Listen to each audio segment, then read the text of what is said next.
Hi everyone, welcome to my channel. If you're new here, welcome in. If you're coming back, I'm so glad to have you. Let's talk about documentation. Let's talk about it. And if you like what you see here, then I ask that you like, subscribe, and follow for more. If it helps someone and you think it'll help someone, then I just ask that you go ahead and share. Let's talk about documentation. Why is documentation so important? I will tell you that I have never been to a deposition, but that doesn't mean it isn't possible. Documentation is the thing that says that we did what we did. If you didn't document it, then you didn't do it, right? So let's talk about it and why is that important? If something happens and you know it happened, but you didn't document it at the time that it happened, and something happens to your patient, how can you answer for that? How can you be accountable for that? There's all kinds of lawsuits that happen every day. There's all kinds of things that happen as a result of state surveys. So it's really important that you write what you do and take credit for it. If you didn't document it, it didn't happen.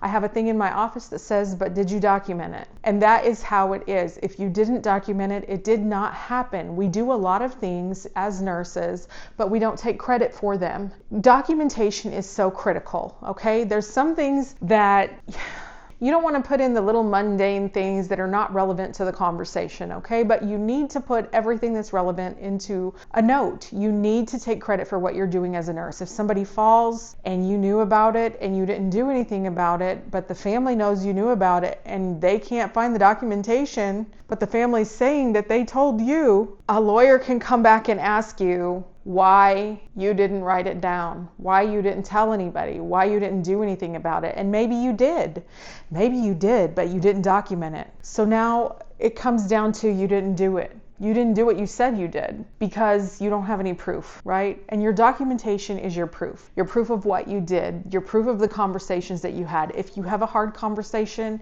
if you do something important, it is so critical to write it down. It is so important to put it in a note so that it can be read, because you know things can come back on you 7 years later. You can be called to answer questions about something that you were involved in 7 years later, and maybe by then you don't even remember the incident anymore. But if you documented it, then you have a way of showing that you did do it, right? You do have a way of showing what you did for something.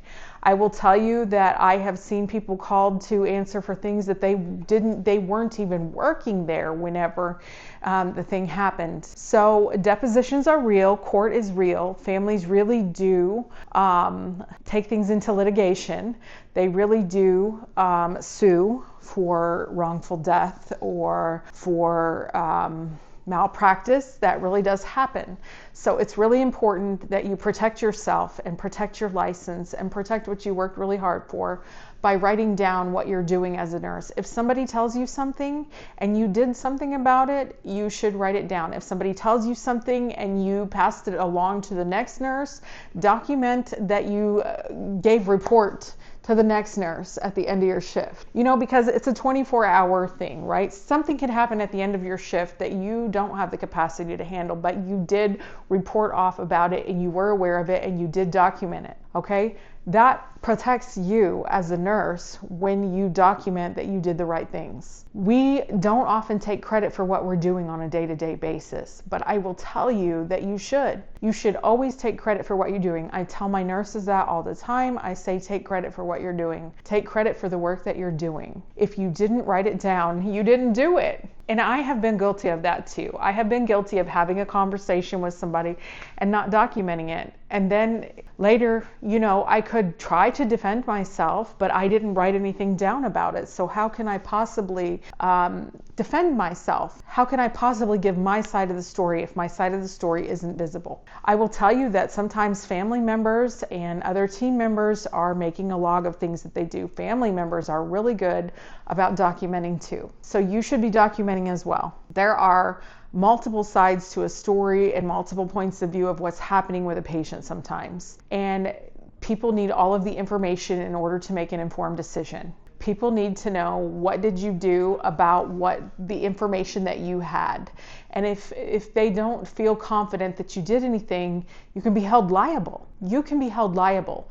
Being a nurse is no joke, right? We know that. We worked really hard for this license. We paid a lot of money to go to school most of the time. And it's just, you could lose it all in an instant if you didn't document it. You could lose it all in an instant. And it's really important that you protect yourself and protect what you worked so hard to become, because you're likely doing the things that you need to do, but if you're not taking credit for them, then you can be held liable. And if you do something wrong, it's also important to note what you did to correct what you did wrong. If you gave the wrong medicine, if you did something and a patient fell during a transfer, it is really important that you document those things, and that you notify a doctor, and that you document that you notified a doctor, and that you document when you notify your supervisor. Notifying people when you do something wrong is just as critical. What did you do to correct it? That's not to say you won't be held liable if you make a mistake, but if you do something wrong and you take ownership of that and you document what you did to correct what you did wrong.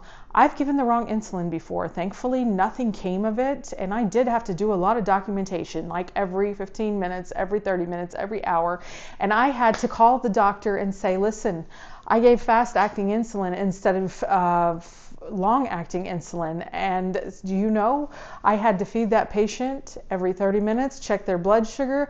I had to take care of that patient until the insulin peaked because in about 4 hours that blood sugar started dropping, so I had to be feeding them constantly to make sure that they were okay. And that patient was furious with me. But you know what? Nothing negative came of it. But I had to document what I did, and I had to take ownership of what I did. And that was the last time I made an insulin mistake. I will tell you, it's been years ago. Nothing came of it, thankfully. But I did have to say to the doctor, listen, I made a mistake. I drew up short-acting insulin instead of Lantus, and I administered it. And I knew it the second I did it because I looked at the vial. I always left the vial on the cart. Also, when you are working on a cart, it's really important that you don't let anybody distract you when you're doing something such as drawing up insulin. Don't walk away when you're in the middle of that. And if you are in the middle of that, you have to say, listen, I'm going to help you, but let me finish what I'm doing here. You do this, this, and this while I finish this. You're going to have to finish what you're doing first on a cart if you're worried about making a mistake. It's just really important that you document what you do, because like I said, if you know something happened and you document about it, if you know that a patient is not taking their medicines, they're non-compliant, they're doing things that they shouldn't be doing, you should be documenting the education of risk versus benefit, what you're teaching them about what would happen if they do versus don't take their medications. You should be documenting the things that you're probably doing, right? You're probably saying to them, hey, if you don't take your blood pressure medication, your blood pressure is going to spike. If you don't take your Lasix, your feet are going to swell. Basically, okay? But you should be saying to them, hey, this is the risk, this is the benefit. Patients always have the right to choose. That's something too. Patients always have the right to choose. But we as nurses have to make sure that we are giving an account of what we're doing. And the only way we can give an account of what we're doing as nurses is by putting it in the patient's chart in a document, by documenting it, by writing it down, by saying, this is what I did about A, B, C, and D. And this was the outcome. And you're going to follow up and you're going to document again. So just make sure that you are protecting your behind. CYA. Always, okay? That's my advice for today. Like I said, take what resonates with you, leave what doesn't. Nothing I say is anything more than just my opinion. But I thank you so much for watching, and I ask that if you like what you see here, that you like, subscribe, and follow for more. Thank you so much for watching, and I hope to see you soon. Bye-bye.